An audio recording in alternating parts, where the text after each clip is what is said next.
This might be one of the most feature-packed diode lasers I've ever tested. Built-in systems, cameras, air monitoring, it's got a lot going on. But the real question is, does all of that actually translate into performance?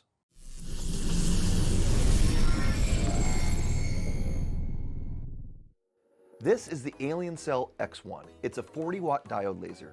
And today I'm putting it through some real-world tests using a variety of materials so you can actually see how it performs. And just so you guys know, Aliencell did send this over to me for testing and to make this video. But they didn't tell me what to say, and they didn't see this before it goes live. So everything here is just my honest experience using it. All right, quick rundown on the specs, then we'll start putting it to work. So like I said, this is a 40-watt diode laser with a pretty solid working area at 24 by 18 inches. So you've got plenty of room for larger pieces or even batching out smaller parts. It's also pretty quick, rated up to 600 millimeters per second with high acceleration. So it should be able to move pretty efficiently once you get into longer jobs. You've got a really fine laser spot around 0.08 by 0.1 millimeters, which is where you're going to get that sharp detail, especially on photo engravings or projects that need high detail. It also has dual 8-megapixel cameras built in for positioning. That will make lining things up a breeze.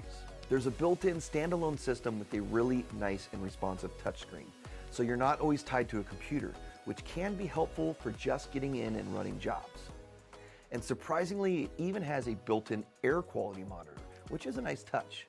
This gives you a better idea of what's going on while you're running the laser and will warn you if it detects the air quality getting into a dangerous zone. So overall, on paper, it's a pretty well-rounded setup for a diode laser. As far as software goes, the X1 does work with Lightburn, but for this video, I'm sticking with its proprietary software, Aliencell Space, just to test out what their system is like. All right, let's get it set up and start running some tests. All right, let's start with some vector engravings.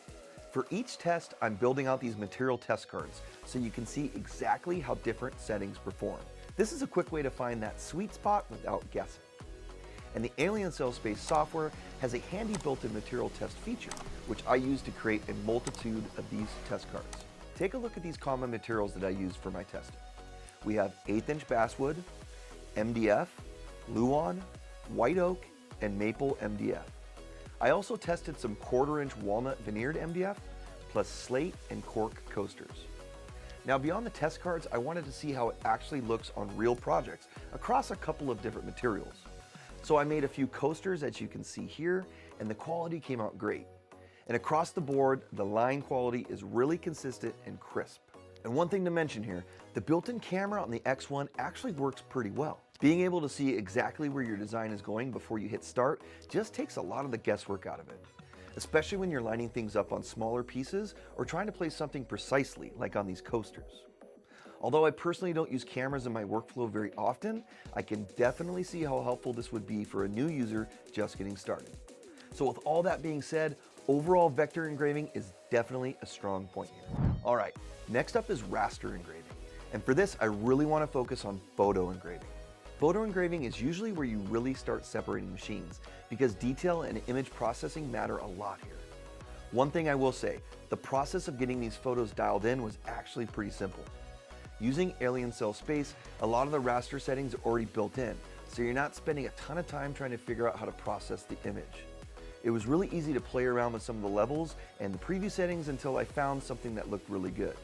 And honestly, I was able to get solid looking results pretty quickly without a ton of trial and error. That's something I think newer users are really going to appreciate. So once I had my settings dialed in, I ran a few actual photo engravings. And honestly, these turned out really nice. You're getting solid detail and good contrast. You can still pick up the finer features without everything blending together, and that's really nice being a 40-watt module. And the transitions between dark and light areas came out smoother than I expected. I especially like the results on this lighter wood, where the contrast really pops. And once you've got your settings locked in, it's repeatable, which is huge when trying to recreate results consistently. Overall though, photo engraving on this machine is definitely solid. All right, now let's talk cutting. For these tests, I'm keeping everything at a 1/4-inch material and under because realistically, that's where a 40-watt diode is going to live if you want clean, repeatable results. Same approach here too. Material test cards so you can see what works and what doesn't.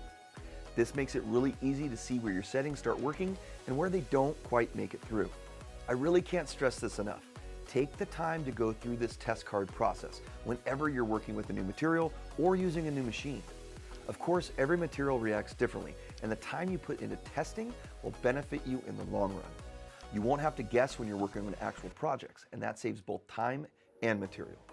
The X1 cut really well, as you can see in these samples. I cut the same sheet materials I used during the engraving tests, and I got the best results cutting 1/8" material around 14 millimeters per second, and I was impressed to get good cutting results on 1/4" walnut veneered MDF at around 8 millimeters a second.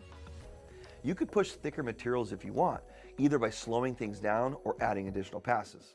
There's definitely more that this 40-watt module can handle.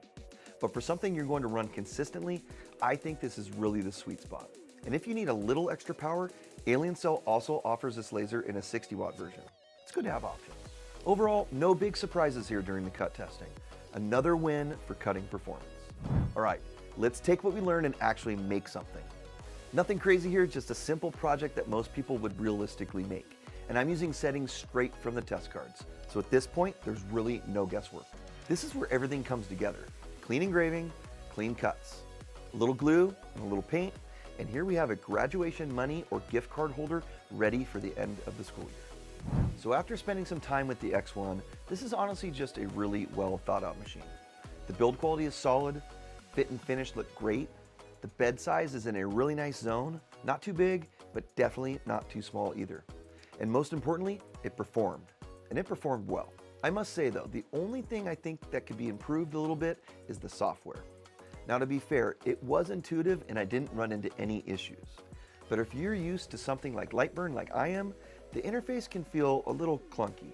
The controls are just different than what I'm used to.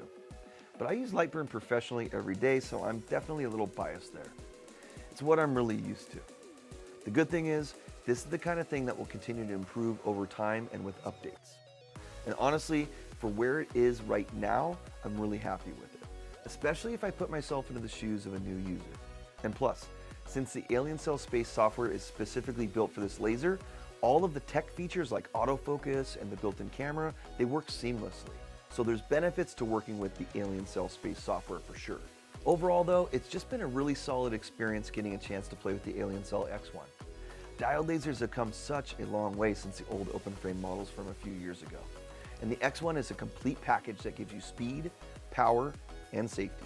If you're interested in checking out the X1 more, I do have some special promo codes down in the description, so you can save a little bit, and it also helps support the channel if you decide to use them.